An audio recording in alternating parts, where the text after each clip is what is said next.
Hello everybody, welcome back to another video. I'm hoping you guys are all having a fantastic day. So as you can tell in the background, the tree is still up. It probably will get taken down very soon, probably this week, but regardless, we do have a lot to talk about. There is a potential for a significant weather pattern to take a hold, and honestly that pattern is already in place. It just hasn't had the time to produce a large snowfall yet. There has been many of these smaller events. We have one going on right now, and we will have a few in the future, but starting around midweek to late this upcoming week, work week, we could see a very large snowstorm, and there could be several of them. So active pattern, potential for heavy rain, where the rain falls, heavy snow, maybe some ice, a lot of stuff to go over. And if you guys enjoy these videos, consider subscribing. And if you want to show that support, you could also like the video, as that helps out a lot. Otherwise, let's start talking about this winter storm potential. Alright, I want to quickly start off by looking at the radar that we have right now pulled up. Notice that there's a very light, a very light snowfall occurring across the United States, really centered across the Great Lakes into Ohio, Indiana, Michigan, Illinois, portions of Wisconsin, into Missouri, Kentucky, West Virginia, even Tennessee with some rain showers. I mean, there's many more states: Michigan, Pennsylvania, New York, West Virginia, portions of Canada. And if I were just to play this back over the last few hours, the last six and a half hours, almost 7, notice what we see is the system not moving much. It's a slow moving system. It's dumping light snow across these many states.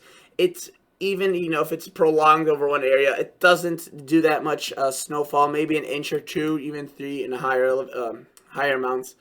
Higher elevated areas may see a bit more, as indicated by those winter weather advisories. You can see right there. But notice that generally very light, disorganized.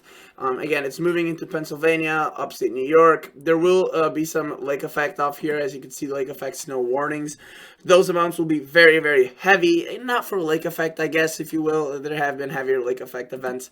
But, it's confined to the lakes, not really the large areas of the state. So there's a winter weather advisory for Erie, and 4 to 6 inches is expected. So I would say lake effect is also expected for Michigan and the UP and into portions of Ohio, just probably not as significant as what they have here.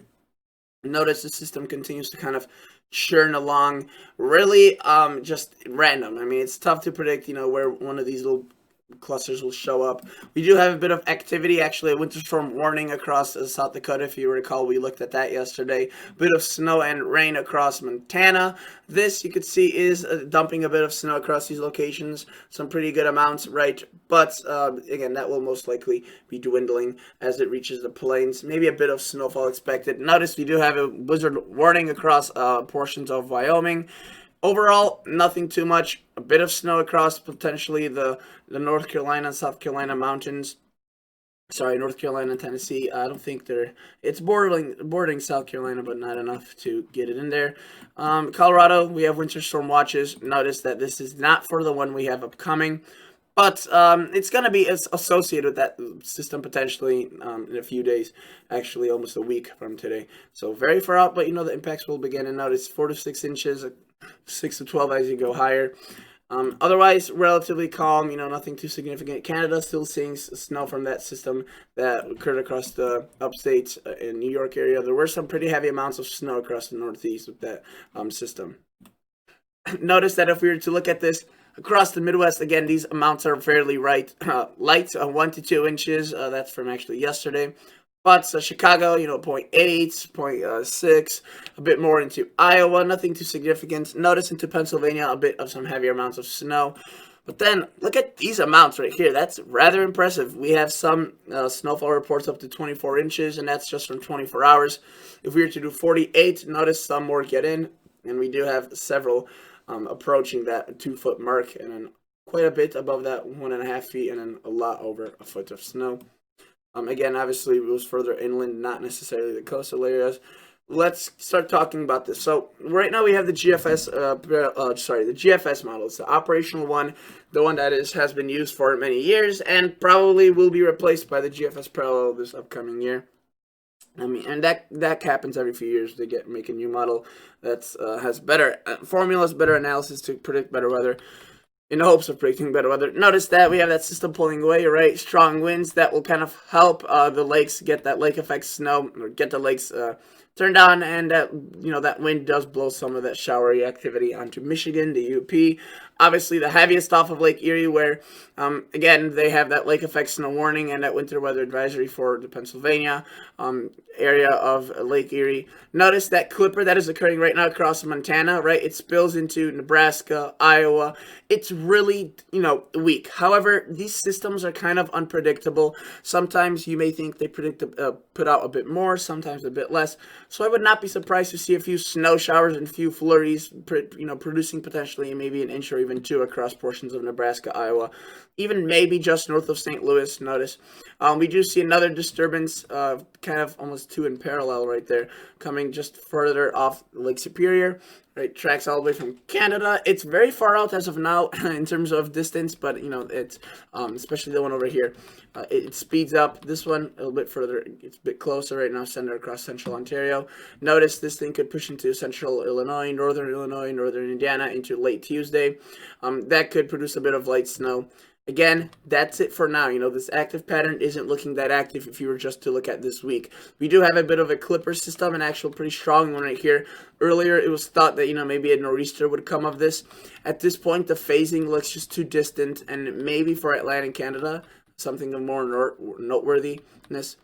And again, if you recall from yesterday's video, I was saying that, this could be a surprise nor'easter. Some models still show of the ensembles, especially from the European, some snowfall across the northeast into this midweek from this wave.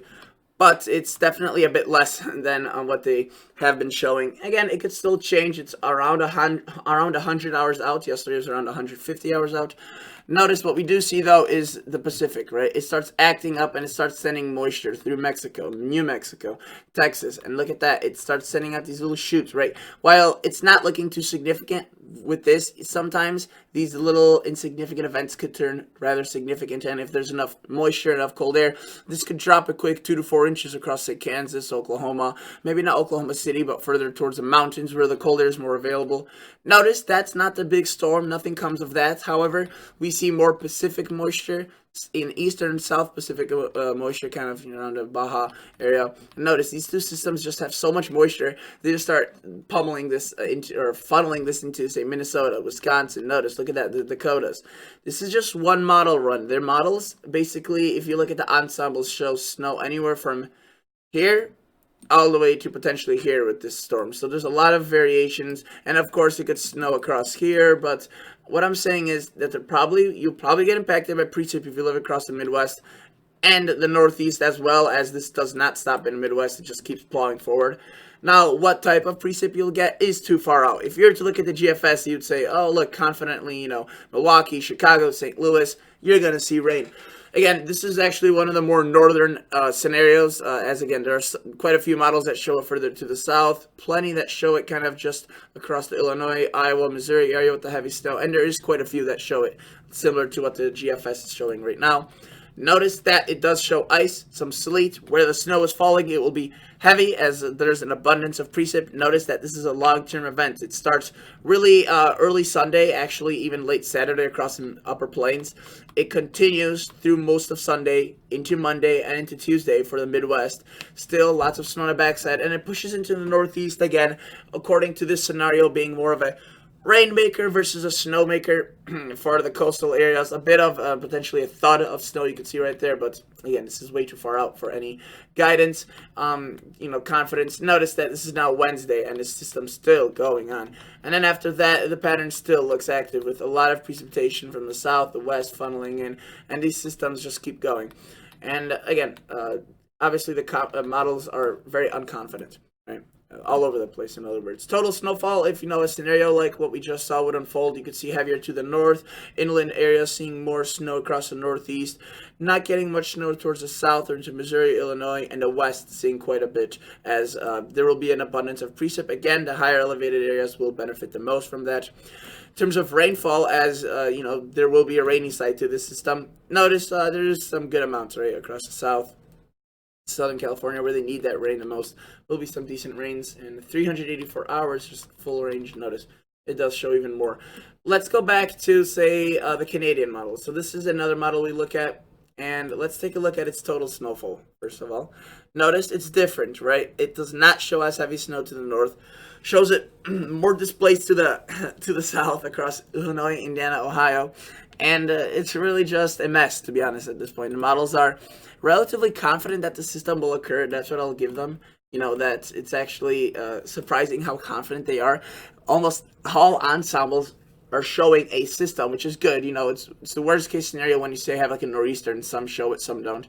This time around, a lot of models show this system, but just the track is very varying. Notice regarding that nor'easter potential, again, the Canadian pretty much takes the same route as the GFS. So if you recall, yesterday we were talking about that nor'easter threat that some of the ensembles from the European were showing. Again, at this point, it looks as if it has decreased, but I made it pretty clear that this could be some sort of a surprise system where even, you know, a few days before it occurs, it could still, in the last few model runs, you know, kind of turn back and it reorganize itself maybe towards more of a snowy scenario. I don't think it's going to be any blockbuster by any means, but a potential swath of light snow, maybe even moderate amounts across the Northeast is still possible. Growing more unlikely though by each model run. Notice that we see a lot of, again, bouts of showers, lake effect snow across the lakes, a bit of rain mixing in as there won't be that much cold air. Relatively compared to what we've been seeing, it will be pretty chilly. Notice we do see a lot of that southern moisture working, right? We have those winter storm watches across New Mexico. That's valid because look, I mean, starting late tomorrow, we'll start seeing snow across New Mexico into Colorado. Notice we have those little bands of snow. Again, the lakes are pretty active. And a bit of a warm-up on Thursday for the Midwest and the southern United States as we have this large Alberta clipper coming through. And this thing is moisture-starved. Again, earlier it was thought it could dance some sort of system up across the Northeast. At this point, it's growing unlikely. Notice what this model does, a Canadian. It shows a bit of precipitation across Kansas and Oklahoma, similar to what the GFS showed. Again, nothing significant. However, even if we get a few hours of heavy precip, which, you know, these models may be underestimating, they could get a few inches. So that's definitely something to watch for, especially around that Thursday, Friday time for you guys in the south. And obviously, as we go forward, notice the lakes are still active. Constant reinforcement of cold air will provide those pretty active lakes. Notice this just slides off the coast. It does not go up. Maybe a bit of mixing that's underdone or overdone. We'll just have to wait and see. Again, it's still kind of far out. And as we push this forward, obviously we see a lot of potential activity. If you recall, the GFS sent out this wave, so does the Canadian. It keeps it a bit less organized for sure. You can see it's kind of almost disconnects itself, but eventually does show some sort of a system trying to develop just in a bit different of a format, which just goes to show you how disagreeing these models are. I do want to say, look at that system right there across the south into California. Lots of rain and snow for you guys, so that's good news. Notice, again, not as confident with these amounts are, you know, not even close to what the GFS was showing, even in orientation. GFS showed heavy snow here. The Canadian shows a bit right there across the lakes and across the west. In terms of precip, obviously the heaviest will be across the west, where there could be a lot of rain, so that's good. Los Angeles, I mean, could be picking up, goodness, 3 to 4 inches within 10 days. So something to watch for that could turn into more of a dangerous thing rather than a good thing if too much falls. Taking a look at, for example, now the, I wanted to look at the European model. Quickly take a glance at the Euro. Right, this is a very good model that many people like. Notice that what we see is not much activity, it seems, right? A lot of these little systems, these little disturbances coming through. New Mexico seeing that snow already kind of getting originated from this low pressure that will probably eventually move out into the plains around late this week. Notice, again, that clipper and this southern wave don't do anything together according to the operational Euro. There is quite a bit of rain that will be probably occurring across the southern United States, just not any snow for the Northeast. Notice this low pressure across California moves into the plains, right? It does produce a bit of light snow, some rain, and potentially, you know, even some moderate snowfall amounts if this is a bit stronger than shown currently. Notice the European does keep it active with storm after storm. It's the Pineapple Express, some call it the atmospheric river. That will be pretty in full force. Notice it does show a bit of snow across these areas as well, kind of hints of that at least, so something to watch for. And notice that, again, it keeps it active, more systems even maybe further towards the south, into the Carolinas, some sort of an ice threat. So definitely a interesting scenario, right? A lot of activity, a lot of potential to spawn a system out of nowhere, if you will. Notice for the next 4 days, really not much other than across the watches here in the lake effect warning areas.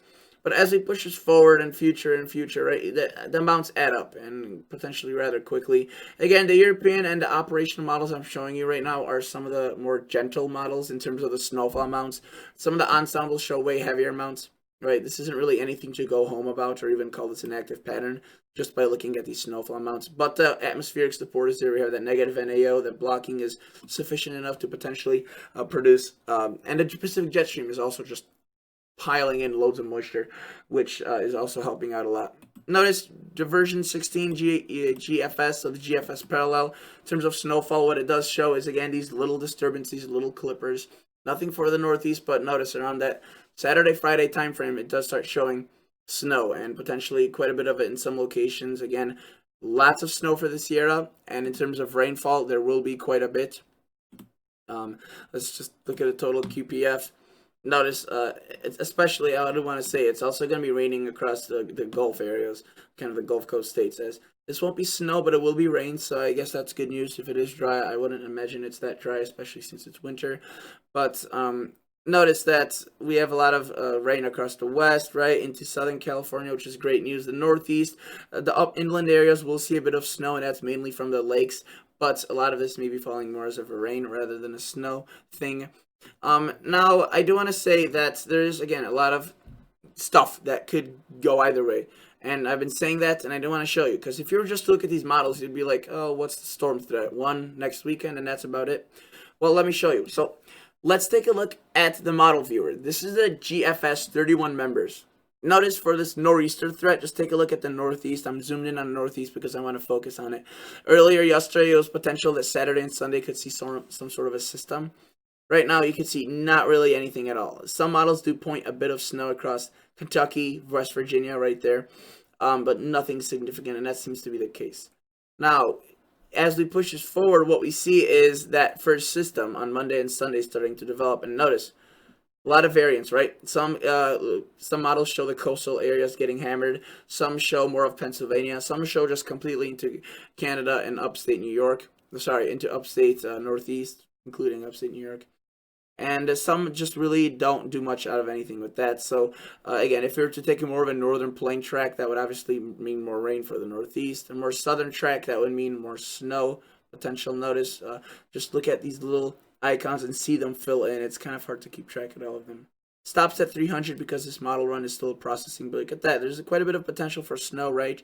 And if we were to look at other parts of the United States, I showed you the Northeast. Let's take a look at the Midwest United States and take a glance at that. Come on, let's wait for this to load. There we go. Notice again, up until now, for the next 5 to 6 days, it's relatively quiet. There will be some spells of showers and snow showers, obviously. Maybe some clusters of light snow as we have today. But notice, as we get into the weekend, we see an explosive amount of snow potential. Notice some models keep it lighter, up to 6-7 inches, while some don't hold back and just show a full-fledged snowstorm, potentially, 1.5 feet across Nebraska and Iowa. And again, the orientation of this heavy snow is varying quite a bit. Not too varying. I mean, they're not. There's a few models that only show something like this. A lack of a system at all. There's most models show a scenario where, there's heavy snow across the plains and eventually moves into portions of Illinois, Iowa, and look at that. I'll just run this through to hour 300 where it stops. Yep, and notice, many areas potentially seeing snow. Like if a model like this doesn't show much for Minneapolis, this one does. This one doesn't show much for, say, Kansas City, but if you look at something like this model, it does, right? So a lot of variance. I want to emphasize that. Now, for the southern United States, I could show you that. Again, really nothing too extraordinary, it seems, as most of the south could be in for some more of a rain event this active pattern may bring more rain rather than snow. But again, all it takes is one little system. Notice this is up until this weekend, right? This is Wednesday, Thursday. There's like the days. Friday, Saturday. Let's continue putting this forward. Notice, again, as I mentioned, there could be a bit of potential for that snow across the Oklahoma, Panhandle, and Texas area. that is something to watch for, as sometimes these sneak up and overproduce. So we'll have to see. Maybe even getting into northern Arkansas, you could see maybe in southern Arkansas. But as we push this forward into hour 300, we don't see many additional chances. Again, it's mainly going to be falling as rain if any precip does end up forming here. I could go back to the 12Z model run, which goes out to 384 hours, and just to show you that generally similar things being mimicked. And notice if you push very far out, maybe some snow, some models playing across the panhandles. But again, the down south, the deep south, not really looking too likely, right? Let's take a glance now at the European ensembles. So for that, let's go over here. And I do want to show you this nor'easter potential first. So at hour 114 is 120 is when that weekend nor'easter could be occurring. And notice some models still show snow like this one right here, but it's still tough to say whether or not that will actually occur. So I'm not excluding it at this point. Well, some models still show the system relatively at an impressive potential amount of snow. There are other models that just show, almost nothing developing, and even the models that show a lot of precipitation from the south, like this one, say, they don't really bring it far up and north enough to bring any nor'easter threat. Notice it just takes it off the coast. As we push this forward, notice that there is looking like there could be a lot of rain for the south again, right? But not much of that makes it into the northeast. This model does bring some into the northeast, and even if this looks promising, most of these just slide off the coast, as you can see right there. Let's just bring this forward through most of the models and show you the variance that's still occurring, right? And we have a bit of snow right there with this model across the northeast, and this one maybe looking like something could develop, but again takes it just off coast for any significant snow. And then potentially one right like this could occur where it's just off the coast but doesn't bring much snow. We'll have to see, but again, I would say that the chances have kind of decreased, right? Now let's go forward to this potential weekend system, this beast late weekend system. Notice, right, this is a model, this is just one ensemble. Notice it focuses into Minnesota, Iowa, and if we run this forward at the same time, notice some models show it way further to the south at the 25th of January. Some show it in two waves separating it, right? Some show it as a weaker system more towards the south, but also the west. And then let me just run this through and notice, look at that, potentially a very southern one. That one's more of a coastal low. So there is quite a bit of variance, especially with the European ensembles, maybe less so with the GFS ones. Look at that, completely different from, like, say, look at that. This is what this shows at 6 o'clock in the morning, January 25th, compared to this one. It's a lot of variance, and now I'll just show you the 15-day snowfall outlook. So for 15 days from all the European ensembles, and I'll just show you how much it varies. Notice this one shows it further to the north into Wisconsin, Minnesota. This one's more of a, that's the operational Euro, which what it shows right now. This one's also a bit further to the north. Let's just go through these. Hopefully they load. There we go. We have some more loading in. That one's a bit further to the north. You could see this one's a bit further to the south and into the east coast areas. Again, I would say that the most confident I'm right now in is the west, as a lot of locations will be seeing snow and rain, right? But the east coast, or anywhere east of that, I should say, is where things just go really berserk. Notice some show it pretty far to the south into maybe Virginia. Some show it, far to the north, not even affecting Illinois or Iowa, southern Iowa, more into Minnesota and Wisconsin. There we have a scenario that's more west to east oriented. Here's more to the southwest to northeast.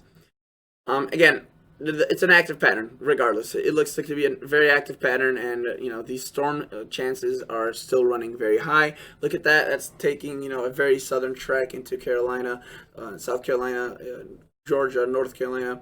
Notice it varies quite a bit, and that will probably continue to be the case as the confidence is still relatively low, but again, that keeps it interesting and fun. And notice that the northeast is also potentially seeing some snow, even more of the mid-Atlantic. Again, this is all over the place, but at this point, this is just what I have to show you. So thank you guys so much for watching. Consider liking the video, consider subscribing to this channel. But for now, that is basically it. And again, expect a lot of activity, a lot of weather, either in rain, snow, or ice. All right, see you guys.